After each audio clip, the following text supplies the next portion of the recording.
कहते हैं कि कहानी जब तक जिंदा रहती है, जब तक उसे कोई याद रखता है, लेकिन क्या होगा जब एक ऐसी शक्ति जाग जाए जो कहानियों को मिटाती नहीं बल्कि लोगों की यादों से ही गायब कर देती है। और विवान अब स्मृतियों के दरवाजे के सामने खड़ा है, जहां उसका सामना होने वाला है भूल के राजा से।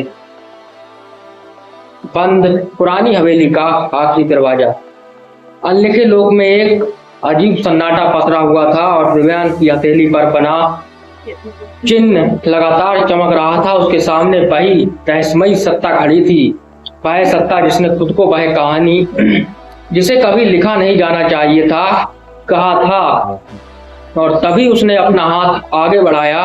आओ विवान, उसने कहा, और मैं तुम्हें वह सच दिखाऊं जिससे हर कहानी डरती है। उसने ये कहा और अचानक चारों ओर का दृश्य बदल गया और विवान ने खुद को एक उजाड़ दुनिया में खड़ा पाया। ना कोई पेड़, ना कोई इंसान, ना कोई आवाज, सिर्फ अंतहीन सन्नाटा। और उसने चारों ओर देखा, वहां हजारों किताबें जमीन पर बिखरी हुई थी, लेकिन सभी किताबों के पन्ने खाली थे, एक भी शब्द नहीं था। और विवान ने घबराकर पूछा कि ये जगह क्या है? और रहस्यमयी सत्ता मुस्कुराई कि ये वह भविष्य है जहाँ कहानियां जन्म लेना बंद कर देती हैं। और विवान के पैरों तले ये सुनकर जमीन खिसक गई और तभी दूर आकाश में एक विशाल दरार खुली और उस दरार के भीतर उसने पुरानी हवेली को देखा।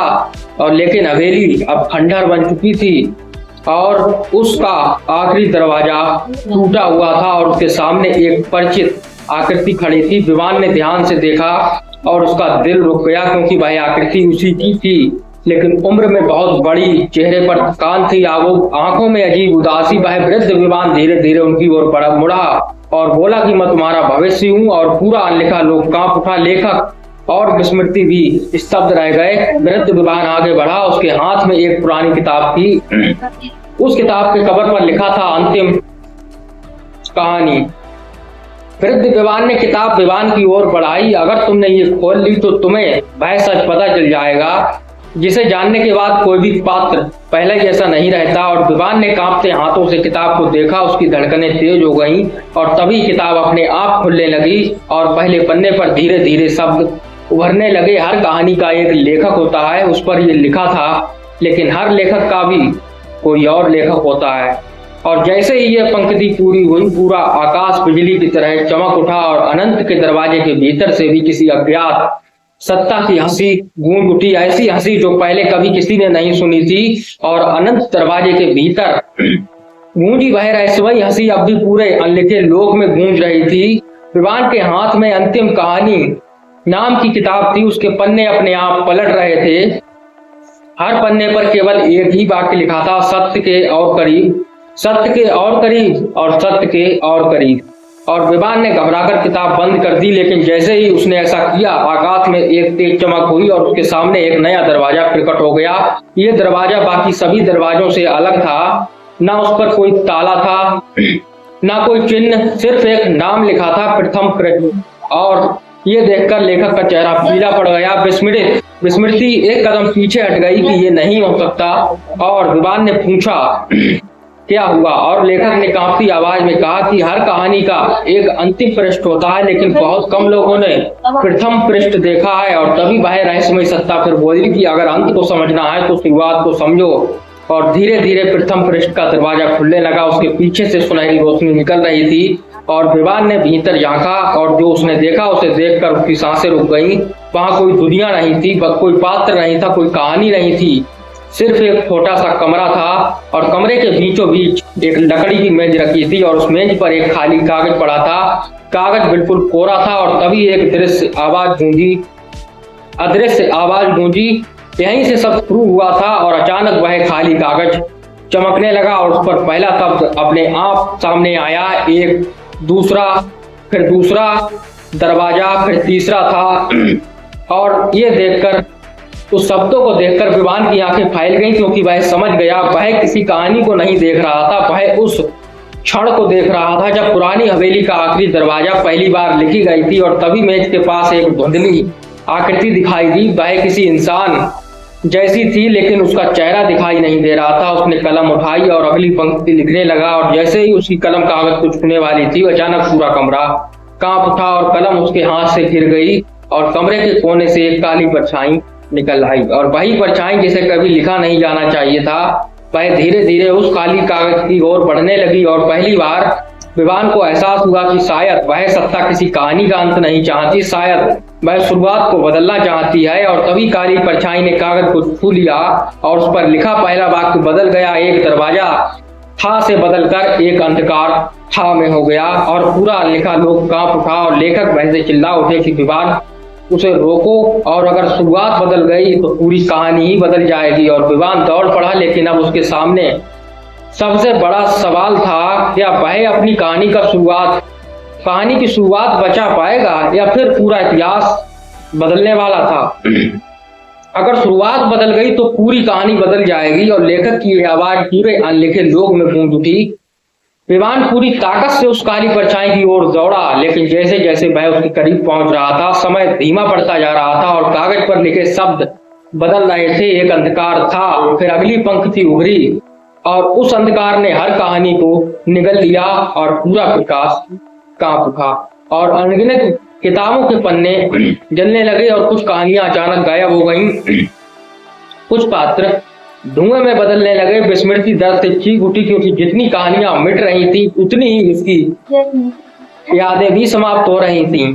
और तभी विवान ने छलांग लगाई और उस कागज को पकड़ लिया, और काली परछाई क्रोध से गरजी कि तुम नहीं समझते कि मैं विनाश नहीं हूँ, मैं वह सत्य हूँ जिसे छिपाया गया। और विवान रुक गया और पहली बार उसने उस सत्ता की आवाज में दर्द महसूस किया, दर्द और अकेलापन। और उसने पूछा कि तुम कौन हो। और कुछ क्षणों तक सन्नाटा छाया रहा और फिर परछाई धीरे धीरे बदलने लगी। उसका आकार साफ होने लगा और जो चेहरा सामने आया उसे देखकर विवान स्तब्ध रह गया, क्योंकि वह चेहरा लेखक का था, लेकिन बहुत अधिक पुराना, बहुत अधिक थका हुआ। और लेखक के चेहरे का रंग उड़ गया कि नहीं, ये सच नहीं हो सकता। और परछाई मुस्कुराई कि मैं तुम्हारा भूला हुआ रूप हूँ, मैं वह लेखक हूँ जिसने पहली कहानी लिखी थी और पहली गलती भी की थी। और पूरा अनलिखा लोक शांत हो गया और विवान, विस्मृति और अधूरेपन का स्वामी भी उसे देख रहे थे। और पुराना लेखक आगे बढ़ा, उसने उस कागज को छुआ और अचानक सबके सामने एक दृश्य उभर आया। उन्होंने देखा जब पहली कहानी लिखी जा रही थी तब दो शब्द लिखे गए थे, प्रकाश और अंधकार, लेकिन कहानी में केवल प्रकाश को जगह मिली, अंधकार को मिटा दिया गया, उसे भुला दिया गया, उसे कभी अपनी कहानी नहीं मिली। पुराने लेखक की आंखों में ये देखकर आंसू थे। मैंने उसे बाहर कर दिया और तभी से वह अपनी जगह खोज रहा है। और विवान अब सब समझने लगा था, वह सत्ता कोई राक्षस नहीं थी, वह उस कहानी का हिस्सा थी जिसे कभी पूरा लिखा ही नहीं गया। और तभी काली शक्ति फिर से बढ़ने लगी, लेकिन इस बार वह हमला नहीं कर रही थी, वह सिर्फ एक बात कह रही थी, मुझे मिटाओ मत और मुझे भी कहानी में जगह दो। और पूरा अनलिखा लोक उसकी आवाज से भर गया। विवान ने उस खाली कागज की ओर देखा, फिर अपनी कलम उठाई अब और धीरे धीरे लिखना शुरू किया। एक दरवाजा था और उसके पीछे प्रकाश भी था और अंधकार भी। और जैसे ही यह पंक्ति पूरी हुई, पूरा अनलिखा लोक सुनहरी और काली रोशनी से भर गया। लेकिन उसी क्षण कागज के नीचे एक नई पंक्ति अपने आप उभर आई। उसमें लिखा था, अब 10वां दरवाजा जाग चुका है। और विवान का हाथ रुक गया और लेखक की आंखें फैल गईं। विस्मृति भय से पीछे हट गई, क्योंकि अब तक किसी ने 10वें दरवाजे का नाम ही नहीं सुना था। तो ये 10वां दरवाजा आया कहां से? और दूर अनंत के क्षितिज पर धीरे धीरे एक विशाल दरवाजा उभरने लगा। उसके ऊपर केवल एक शब्द लिखा था, निर्णय। अनंत के क्षितिज पर उभरा वह विशाल दरवाजा अब साफ दिखाई दे रहा था। उसके ऊपर चमकते अक्षरों में केवल एक शब्द लिखा था, निर्णय। और पूरा अनलिखा लोक असामान्य रूप से शांत हो गया। ना कोई हवा चल रही थी, ना कोई रोशनी कांप रही थी, मानो स्वयं समय भी उस दरवाजे की खुलने की प्रतीक्षा कर रहा हो। और विवान ने धीरे से पूछा, ये 10वां दरवाजा क्या है? लेकिन इस बार लेखक के पास भी कोई उत्तर नहीं था। और विस्मृति ने सिर हिलाया कि मैंने इसके बारे में कभी कुछ नहीं सुना। और तभी पुराने लेखक की परछाई आगे बढ़ी और उसकी आंखों में चिंता थी, क्योंकि ये दरवाजा कहानियों का नहीं है, ये चुनाव का दरवाजा है। और दरवाजे की सतह पर अचानक लहरें उठने लगी और उसमें अलग अलग दृश्य दिखाई देने लगे। एक दृश्य में विवान अपने गांव में एक साधारण जीवन जी रहा था और दूसरे में वह अनगिनत दुनियाओं का रक्षक था और तीसरे में वह पूरी तरह अकेला था और चौथे में वह कभी अस्तित्व में आया ही नहीं था। और विवान उन दृश्यों को देखता रह गया और उससे पूछा कि ये क्या है, और लेखक बोला, हर निर्णय एक कहानी बनाता है और ये दरवाजा उन सभी संभावित निर्णयों का केंद्र है। और अचानक दरवाजा अपने आप खुलने लगा,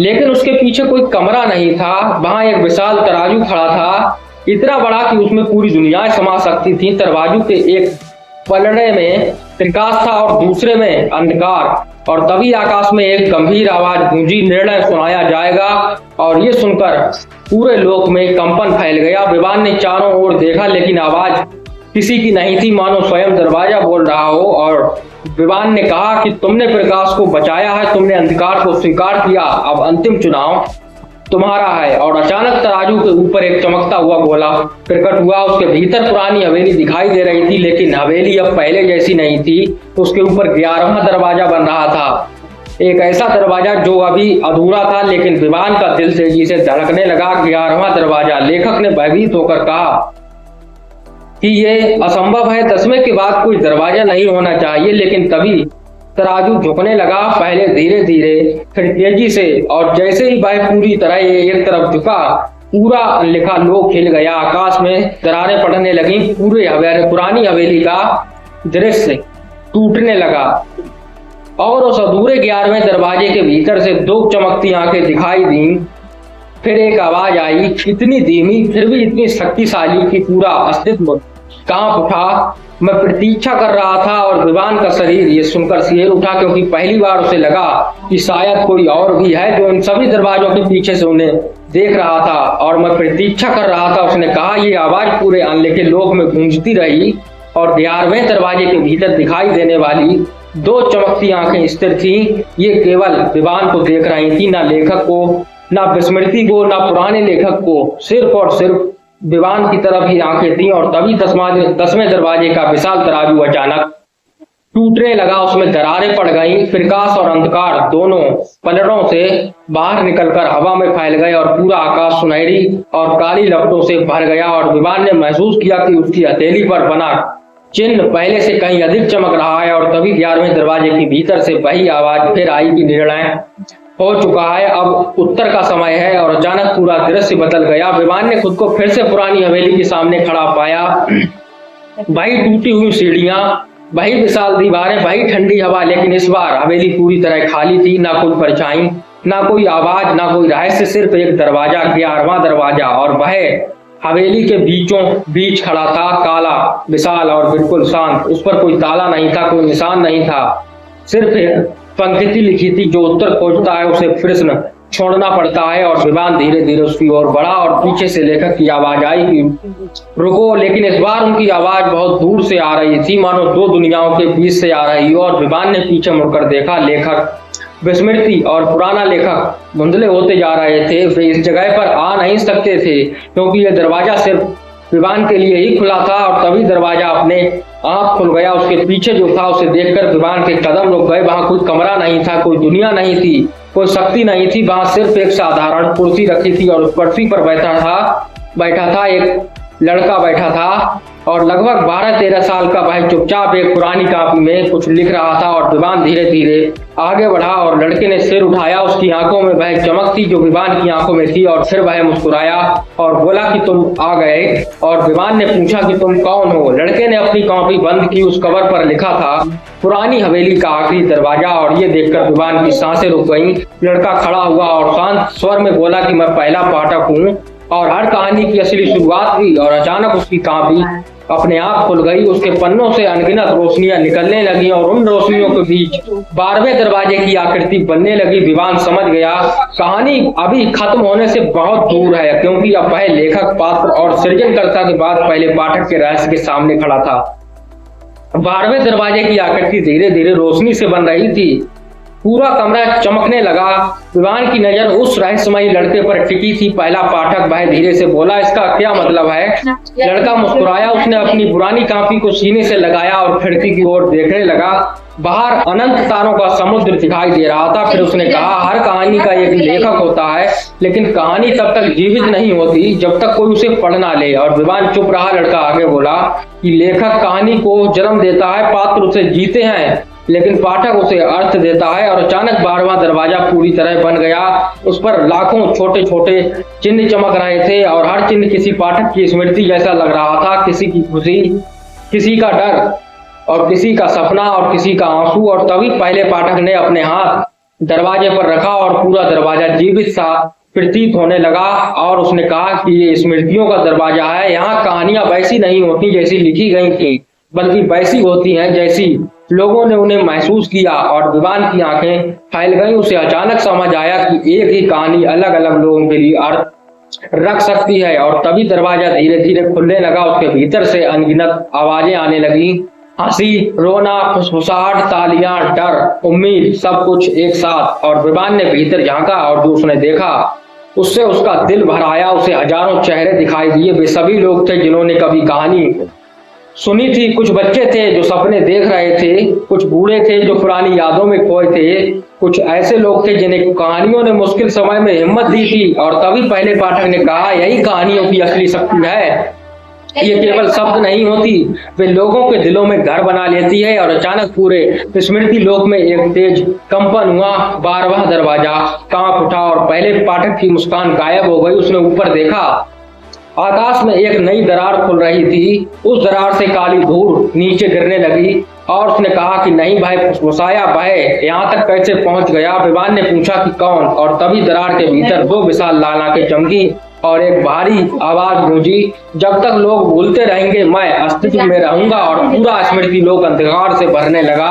पहला पाठक पीछे हट गया। उसके चेहरे पर पहली बार डर दिखाई दिया, क्योंकि आकाश से उतरने वाली वह सत्ता थी भूल का राजा। और वह शक्ति जो कहानियों को मिटाती नहीं थी, बल्कि उन्हें लोगों को यादों से गायब कर देती थी। और अगर स्मृतियां मिट गईं तो शायद कहानियां भी हमेशा के लिए खो जाएंगी। अगला पाठ देखिए।